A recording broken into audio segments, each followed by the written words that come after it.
We're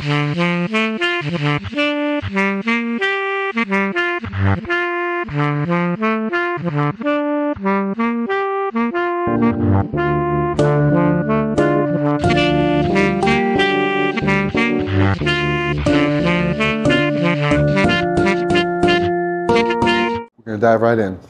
Nice. So we got my friend Erika here. If you would introduce yourself to the camera. My name is Erika Thomas, and I am the founder and owner of High Point Creamery, Ice Cafe, and Sugar Lab of Colorado. Hell yeah.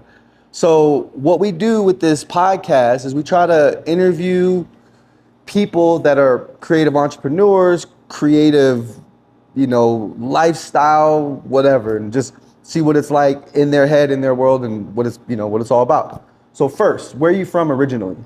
I was born in Akron, Ohio. Akron. Most people know it as the home of LeBron James. Yeah. And Jeffrey Dahmer. Yeah.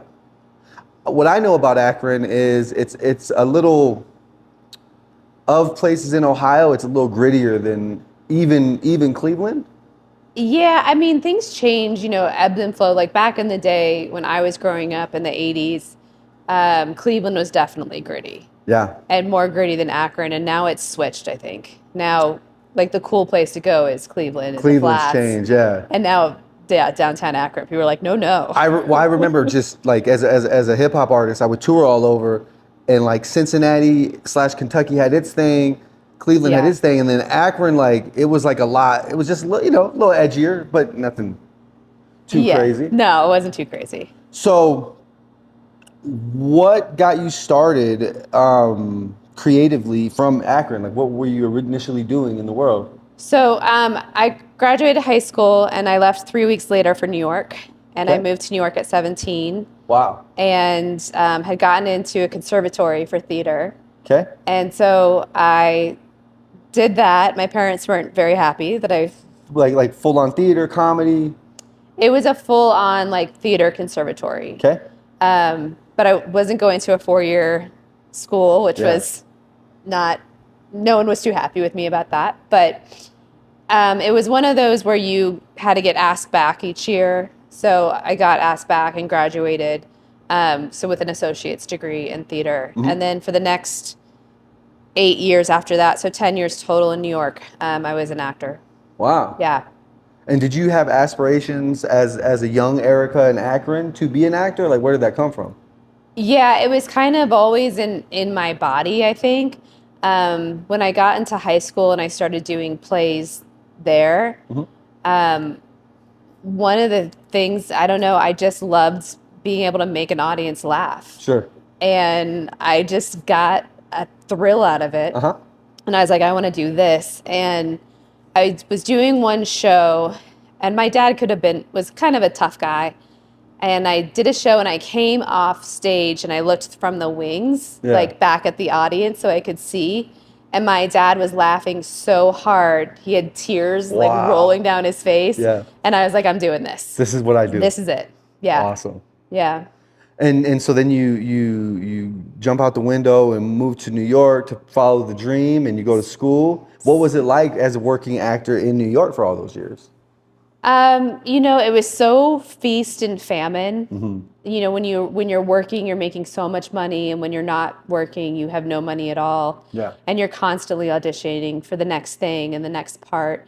So it became this really, like, it can mess with you when you're just constantly trying to get that next job. Mm-hmm. I think the longest job I had was maybe like 8 months. These are really quick kind of things. And so you're constantly putting yourself out there. Yeah. But you also, are having the best time of your life. Mm-hmm. And I didn't even know that being a young artist was like what a thing that was and how kind of fun that was. I met my husband through the theater. Mm-hmm. And then I also waited tables a lot. So I was in the food industry, when you're in between gigs. So that was kind of your balance. My balance, One night you're like slinging sushi, and the next night you're on TV. It's in front of however many people. Yeah, weird thing. Yeah. What led you to step away from theater? Well, So when I was 27, part of the thing that was like my gig in theater was playing kids, because I'm very short and I was really little, and I could still play 16, 17, Yeah. even at 27. But it was kind of getting to the point where that wasn't going to fly much longer. I was kind of at the end of this road. And I was kind of thinking, okay, well, what do I do next? And I didn't know. And then my dad kind of very suddenly passed away. And my mom had already been diagnosed with early onset Alzheimer's, like at 50. Yeah. She was pretty young. So because I was sort of had this flexible world, my boyfriend, now husband, and I moved to Ohio. Moved back. Yeah, moved back to Akron. And then I took over our family business, and I was a dealer principal for a Chrysler Jeep dealership. Yep. So I became a car dealer because I needed to take care of my mom. You had to do the right thing. And I had to make sure we had money to take care of my mom. And so we like moved back into my house, into my childhood bedroom to keep her stable, to keep her familiar. Yep. And I pretended like I knew how to be a car dealer. Wow. And acted my way through the first couple of years, and then trial by fire with an acting degree. Trial by fire. Like I had no idea what I was doing. And I think the good thing was I didn't really have an ego about it, because I knew I didn't know what I was doing. So I tried to learn as quickly as possible. And then 3 years later, I sold the dealership. This was in 2008. And I was the last person to get paid for their franchise before the entire domestic car industry collapsed. Wow. Like literally 2 weeks later, dealers were standing in their dealership getting FedEx papers saying, we're taking your point back. Wow. So like the timing couldn't have been. The timing was like a gift from God. Like it was crazy. Yeah. So I went from being like a villain for closing down a three generation business to being the smartest person in the room. Like literally there was op-eds of your father is shaking his fist at you from heaven to Erika Thomas, like nailed it. The great brain. The great brain. Yeah. It was wild. Really wild. Back in New York, when you were acting and then also working in the restaurants, did you find yourself like being a creative and being exposed to the creative community, especially in a place like New York? Like that's, in a sense, the creme de la creme of creativity, in that it's such a hard place to succeed at, and to do it for a number of years, you're experiencing a high level of creativity. Like, had you been acting in New York as a professional in the 70s, you would have been bumping shoulders with Andy Warhol or whatever, right? Did you see other aspects of creativity come out?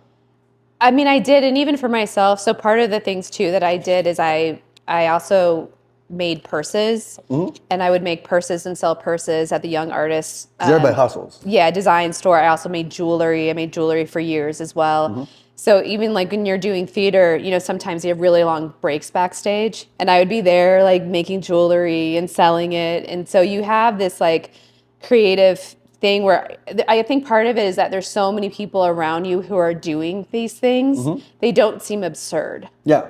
To be like, oh, I can make jewelry and just sell it to the store down the street, and they'll take it and they'll sell it.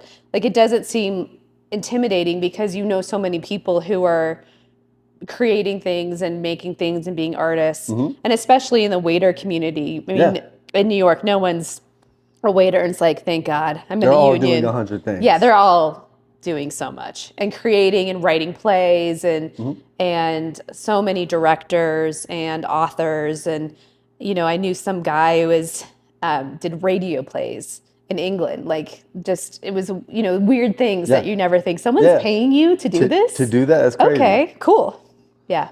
So then you feel like you've aged out a bit, and you have some family issues, and so you dip back to Akron, and you're at this hub of like creative, you know, top creativity, right? And then you go to Akron, Ohio, where you're no longer making jewelry and you're not acting every day. What was that like, the transition? I I mean, mean, you're acting, I guess, because you were never a car dealer. So like I was never a car dealer. in that regard, but It was sort of this really wild transition. I mean, part of it was just living in New York for so long, and we came back and we were like, do we have to go grocery shopping? What do you mean I can't get Indian delivered for $6? yeah. Like they're just that sort of. I mean, I didn't have my stove hooked up in New York. Why would I? When I can get sushi delivered, Indian delivered, Chinese delivered, like really good for a good price. for nothing. Yeah.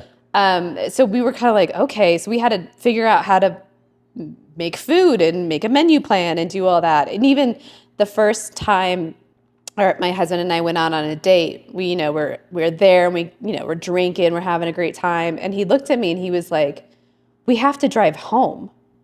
And I was like, crap. Like, I didn't even think about it. Because, you would just take a taxi or the subway. You're never driving, drinking and driving. So we're like, coffee, can we, let's get this organized. And then a couple of years after being in Ohio, Chad was a director, my husband, and we decided to do one more show. Okay. And he knew a playwright from New York. And so he actually is originally from Leadville, of all places. Yeah. Okay. And he met him in New York. And so we were doing a play that was set in Leadville. Okay. And in New York. In Ohio. In Ohio. Yeah. Okay. So we're doing this in Ohio. We're like, okay, we're going to dip our toes back in. We have a minute. And I was in the middle of a scene and I was thinking in my head, should I retile my kitchen? And then I realized, oh, I'm done. Yeah. And the desire to pretend to be somebody else had kind of dissipated. Yeah, I was like, I don't need to be anybody else anymore. And I was like, it was such a relief. Because I think sometimes for artists, and I've seen it with many of my friends, many of the people I went to school with, people I've known for 20, 30 years, the hope of the next gig can really kill a person. Yeah. And I have a friend and they're just hoping that they're going to get something else. And I'm like, babe, you're 50. This isn't happening anymore. Yeah. You could live anywhere else in the country and have a washer and dryer. Yeah. And a garbage disposal. Yeah. Like, why are you still out there beating the pavement to be a waitress? You can be a waitress anywhere. Yeah, you can do what you do. And have a better life. And so I think having the ability to let the hope that this is the year for you or whatever it is, let go of it is kind of really freeing. Because then it frees you up to do other things. Yeah, I can relate. When I was touring all over, there was a certain desire to make it or succeed. And in hindsight, I did things that a lot of people didn't. But once I realized that was not what I wanted to do anymore, that also a freeness developed in me, which was dope. Because then I could just be myself and do whatever the fuck I wanted and have a good time. Yeah, you can really. It does. I think it takes that pressure off that you've put these hopes and dreams of where you thought you were going to be or whatever it is. And when you release that, I think it allows other things to be creative. Yeah, absolutely. That's what happened with me, I think. So Chad's from Leadville. Tell me how you guys...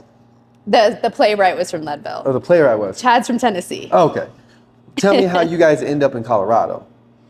So... You sell the dealership? We sell the dealership, and so I had been an actor and a car dealer, so I'm pretty unemployable at this point. Yeah.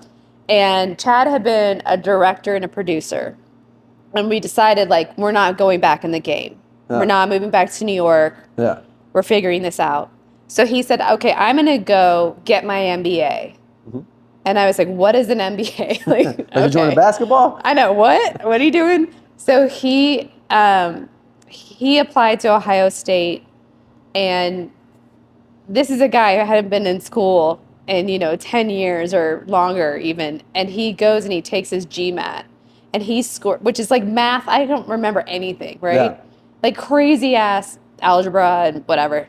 He scores so high on his GMAT that his school is basically free. Wow. They just throw scholarships at him.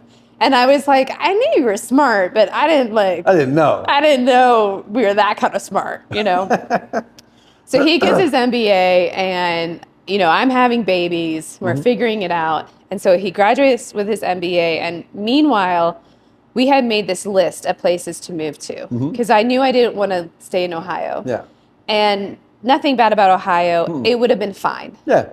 I have a beautiful home.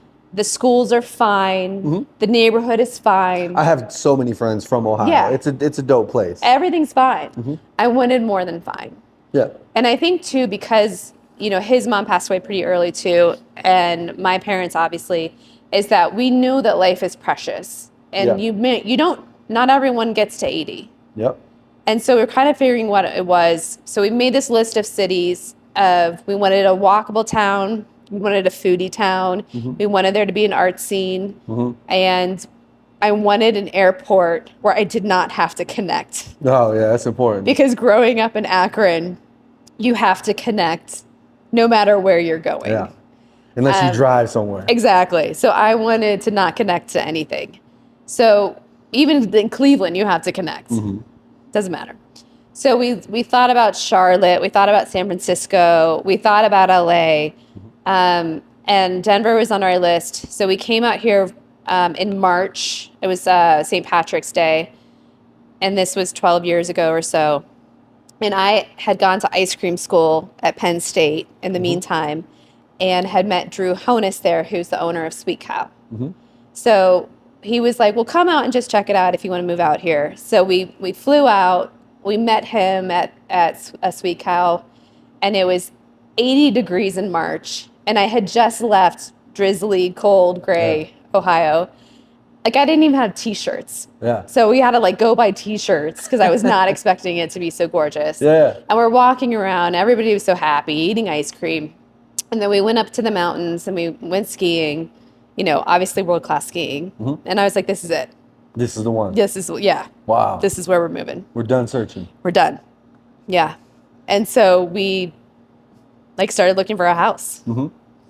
And how quickly after getting here did you guys decide that you were going to open your own ice cream adventure and really dive into that? So we moved here intentionally to open as well. Also? Yeah. Was there ice cream aspiration in New York? No. Okay. That I had no aspirations at all. This started in Ohio when I started making ice cream we were part of a dinner club. Yeah. Where the host would pick a theme and then they would cook the main course and each person would bring a side. And so I started making ice cream out of that. Wow. And then it literally in my laundry room with a little Cuisinart. And so it stemmed from that. Wow, okay. And then Chad said to me... And then you go to ice cream school and yeah. Boom. Go to ice cream school. And then we moved here because at the time there was only one other ice cream company. And so Chad said, I'm going to get a bread and butter job. I'll get a corporate job. And you come up with $1 million idea. Yeah. And I was like, that's some bullshit. That is, what kind of pressure is that? That doesn't make any sense. That is too much pressure. I am one person. I have 2 little babies. Go be creative. Yeah, go be creative. Come up with the idea and we'll figure it out. And he suggested, why don't you just make ice cream? You're really good at it. And I was like, because nobody makes money making ice cream. Yeah. That's crazy. And then we kind of dug into it. So when we moved here, we got here in 2012 and we opened in 2014, our first shop. So it was 2 years. And what was that like, opening your first shop? Like drinking from a fire hose. You know, you always think you know how it's going to go or you envision how it's going to be. And then you get into it. And originally I was making everything from scratch and buying organic cream in half gallons because that's all they had. As though you were making it in your kitchen. As though I was making it in my kitchen. And about 2 weeks in, I realized it was a failure. This was not going to work. Wasn't sustainable. No, and I called my friend and I was like, does anyone want to give me a cup of coffee and take all my debt? I'm done. Yeah. I'm done. This is a failure. And she was like, you need to put your big girl panties on and figure this out. Yeah. Because this is all your money. And I was like, just because that's true doesn't mean I want to do this. This is what I want from you right now. Yeah. But she was right. And I had to figure it out. And I had to completely change my business plan and completely change and grow up and figure out how to do it in a sustainable way really quickly while we were open. And it took us a minute.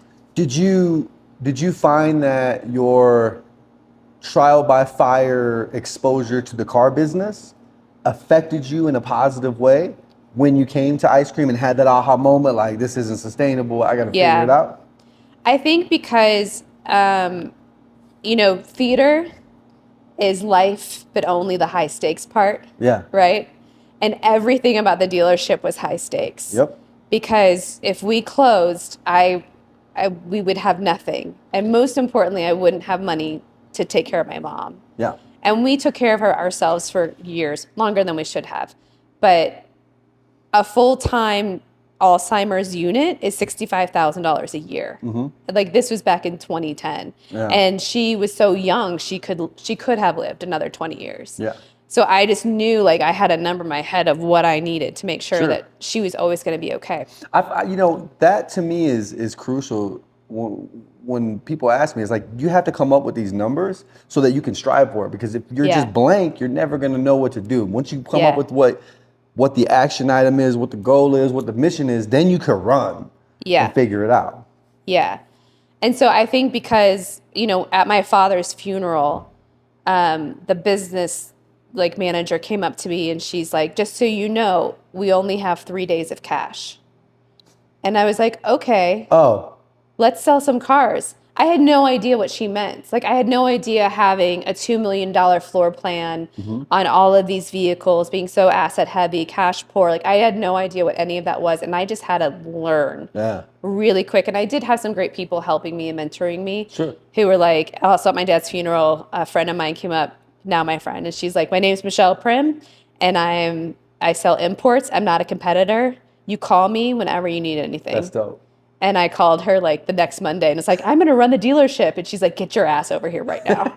That's dope. That's dope that the community would reach out like that. Yeah. And so, because it was such high stakes, I kind of figured it out. And then I think because for me at that point, it was always for my mom. I didn't care. I was going to do anything to make sure that happened. Yeah. And then I think when it's something for yourself, you're like, oh, well, I can cut some corners. But then I had kids. Yeah. And so you're like, I got to feed these fools. I have to figure this out. Yeah. Yeah. And so what did that look like? What did figuring out shop one look like, and then turning it into the shops and the ice cream factory and all of that? So I think in the beginning, we also didn't quite understand the money. We're like, okay, we get to 2 shops, 3 shops, and this will pretty much pay for itself, and we won't have to scoop every day. We won't have to do everything. And that just wasn't going to work. We would get to the second shop, and then you have to have more layers of management. You have to have a truck to go in between, and, you have to add on these expenses. And I think when we got to shop 3, we were like, okay, we have to keep growing or we're not going to survive. And then COVID hit. So then we had the great pivot of everyone's world. We went from being scoop shops to selling pints. Sure. So at that point, nobody wanted scoops. Everyone wanted a milkshake or pints of ice cream on the way home. And we had gotten into Whole Foods maybe 6 months before it really hit. Okay. So it was by luck that we got in, and we pivoted and fully embraced consumer packaging. Wow. And so because we had that, we were okay. We kind of rode through. And then we kind of got to the point where, okay, we were crazy. You remember Holly Street, our kitchen was 100 square feet. Yeah, it was like that. Yeah, and we were making a crazy amount of ice cream out of about 125 square feet. We're palletizing on a truck. Yeah, it was the whole thing. It was crazy. So we knew if we went to get a bigger facility, we also had to sustain that. And I didn't want to rely on just Whole Foods or one client because they're fickle. They change their minds. Seasons change, markets change. Totally. Then, and actually that was a time when they were selling to Amazon, and we knew things were probably going to change. Yeah. So I wanted to be able to sustain it with ourselves, like what we could produce from our shops. So we were able to do that, and we bought this facility in 2021. So it's 14,000 square feet. And it has docks, and it has grease traps and roll-up doors. The whole thing. The whole thing. But I think it was out of that knowing like where we wanted to be, because I'm not done. I want to expand more and more. And also focusing on wholesale has been awesome. In between with that, like, do you find the creating of the ice cream as creatively fulfilling as acting or making bracelets and jewelry? Because one thing I notice is there's real intention with the type of ice cream that you guys make. Like everyone, I've eaten ice cream all over the place. And there's something special about what you guys have done, what you've done. Thank you. Yeah, of course. But does that come from being a creative person and wanting to infuse that level of creativity in there? Yeah, I mean, it does. Like I when we were first starting to talk about opening our own ice cream company, I just had little desire in any way to copy myself off of someone else. Yeah. And to just be like, okay, I too could make chocolate ice cream or whatever it is. We were just talking about that in this previous interview about like coming from that era of like the 80s, early 90s, like this whole like biting style, like it's unacceptable. Yeah. Coming from this era. Nowadays it's different, right? Like the internet and things like Amazon or whatever, if it's made consumption so accessible that people aren't like, that's not even in them. Like my daughter has no problem biting style, but for me coming from when I came from, and it sounds like from you, it's like, I fucking can't. Yeah, I was like this, if I was going to live my life like that, I just had no desire. Yeah. It wasn't interesting to me in any way. And so the first, and it's still our signature flavor, basil with blackberry swirl. When I made that, because I had never seen that ever in my whole life, and it was delicious.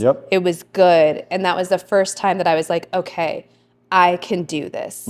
I can make something that no one's ever seen before, that it's really good and unique and not just different to be different. And that like gave me the confidence. And I made that in Ohio in my kitchen, 15 years ago. What's cool about that is like, I imagine you being on Broadway and you would create this moment, you know, acting, but once that moment passed, maybe you could watch it on a video or whatever, but it's fleeting. Where creating something like that ice cream flavor, like that transcends, because that's still with you to this day. Well, I think too is like having that theater background did help me, is that I did understand like everything is theater. When you walk into your shop, it's theater, your clothing is the costume. It's all part of the experience. That make people feel good. I often have people who are like, oh, you've got to make gelato. When I was in Italy, I had this one gelato that was so amazing. And I was like, I can never make it as good as that. And it's not because I can't make it good. It's because you were in Italy, you were on vacation, you were wandering around carefree on a beautiful day and got stumbled into your little gelato, and it was amazing. It was the experience. Yeah, it's the experience that was beautiful. Yeah, it wasn't necessarily. The ice cream was a component to it. Yeah, it added to it, but it wasn't. Yeah. And the same thing for even when people are like, oh, when I was a kid, I used to have this one ice cream, and I'm like, I can't make it. Because you were a kid and you're like have nostalgia and the sun and everything was a certain way. And you had the summer off and you're running barefoot through a field. Like I can't. It's not going to taste the same to you, even if it's exactly the same. It's just different. So I think having that creativity and also understanding that we are creating moments, right? Yeah. And that when we're in our ice cream shop and we see people coming in. We've been doing this a long time now. So now I have kids who used to come in when they're 6 years old and they had just finished their soccer team and lost or won, and they got their little ice cream cone. And then, you see them grow up and now they're coming back and they're working for me. Yeah. But we're part of their childhood and they're going to have these fond memories. I mean, people have gotten engaged in my shop, and I had, one couple who'd always come in and get mint chocolate bark, and I was just about to close up and he pulled up and he's like, well, we're here because we just had the baby. And I was like, what? And he's like, yeah, we're just coming home from the hospital. And we had to get some mint chocolate bark. And I was like, all right, guys, it's on me. Here's some pints. And now they have 3 kids, and their kids are coming in all the time. Like we're creating these memories with our clients, with our customers, that I think is such a creative thing to see in real life, how things are turning out, you know? My experience with ice cream is like, I love how inconsequential it is, meaning people are coming to either celebrate a great day or they had a bummer day and they're kind of boosting it up, right? But it's like you said, adding to the moment, and it's not going to define the moment, where often other aspects, like I come from the bar world, and that those decisions, like too many Bud Lights is too many Bud Lights, and there's real consequences with that. Yeah, absolutely. So that's why I really like. But so you guys got the shops, things are moving. What's the plan? Like, what's the 5-year out plan? What are we doing? So we started making ice cream now for other people, and I think that's been a really great experience. Just talking about creativity, is that meeting people who are super passionate about their restaurant, what they do, whether they're doing barbecue or they're doing pizza or refreshers or whatever it is. They're really passionate, and seeing how those teams operate and work, and then us coming along with them to partner with them to make and adding to the vision and adding to them. And that's been really fun, because sometimes, you get stuck in your hole and you're just in your own world, in your own life, and you kind of forget what's going on. You're just busy, we're all get really busy. So that's been really cool to meet those teams. And even, we're doing grocery stores. We're making private label ice cream for grocery stores in the Midwest, and meeting those teams, like just how passionate and exciting they were about, we got the contracts because of our vanilla ice cream. I was going to say, I could imagine, like, because you really do put out a premium product, and like, no jab at let's say Kroger, right? But I could, like, getting a bite of your vanilla, or like the Bavarian cream as vanilla in a private label packaging. You're like, what the fuck? Well, it's true. Like, that's what they did, is they lined up like 7 or 8 brands. And had everyone taste it and pick their favorite. And I was the favorite. And I was like, yes. Makes sense. It was exciting. So I think, like, it is cool to kind of step into other people's worlds as well, just into their restaurants and into their grocery stores or whatever it is. Like, it's been fun. Stepping into their mind, their creative expression. Exactly, like what they want to do. And, we also are making specific flavors for some people too. So learning how they want to make ice cream and what's important to their customers. It's just really interesting. So as sort of a lifelong creative devotee, right? Someone that's trial by fire in this experience. How are you integrating that to, like, with your kids? Like, are you exposing them to, like, all facets of creativity? Like, what does that look like? A bit. It's my kids are funny, because I thought, I don't know. I thought my daughter, I thought she'd be really into acting or want to do stuff, and she has, like, no interest, which I'm really kind of grateful about. Sure. Because, we'll see. She's little still, what happens. But I think it's not so much about being necessarily creative as much as seeing what the problem is trying to fix the problem and being creative in that way. My son, who wants to be a robotic electrical engineer, and I'm like, great. To me, that's a form of, that's like the ultimate creativity. Totally. That's creativity of the future. Well, I was like, I need to make a coffee and ice cream completely robotic thing, something I could put in the airport that has no one running it. And he's like, okay, I'm going to work on this. And I'm like, okay. That's awesome. And then you also need to make it user-friendly and fun. Like, people want to watch it and they want to be entertained by it. So I think more so necessarily than exposing them to a ton of being creative, is that exposing them that the only limits they put on themselves is them. Because I also really want a transporter. I just want to go have, like, dinner in Paris and then sleep in my bed. And he keeps telling me how that's not realistic, but I don't care. I think it can be done. I just want, like, just make That's what me a I'm looking for. transporter. I'm trying to transport somewhere. Yeah, and then you'll be my favorite. Yeah, you'll win the You kid win. battle. Yeah, you win. That's what I want. And then my daughter is like, well, who makes the most money? Yeah. And I'm like, totally fair. Because, like, she's like, I just want to make a lot of money. Yeah. But so now she wants to be an attorney. Which, again, is its own form of creativity. Yeah. Like, one thing I don't know how I got there, but someone jumped in the comments of one of the videos since I've done this podcast, and they pointed out, and I'm not going to go too deep, but they pointed out that creativity is really the essence of what we're here to do, right? Like, we are here to create, and however we choose to, expand that creation is how we choose, but that's what it's about, Yeah, like even my dad, who was a car dealer, he was also a pretty serious into photography and nature photography. And he had that creative outlet to do that. And that pursuit probably affected the way that he positioned the cars on the lot. And the frame of mind, the context of how he interacted with his day would be through the inspirations and aspirations of his creative endeavor of choice, Right, exactly. So I do think you're not wrong. It's like having that, also making something from scratch. We built businesses, but everyone forgets. Like I built this business out of my like laundry room and a pile of dust, and you kind of have to think through like, okay, what's it going to look like? What's it going to feel like? All those things you have to create them out of nothing, I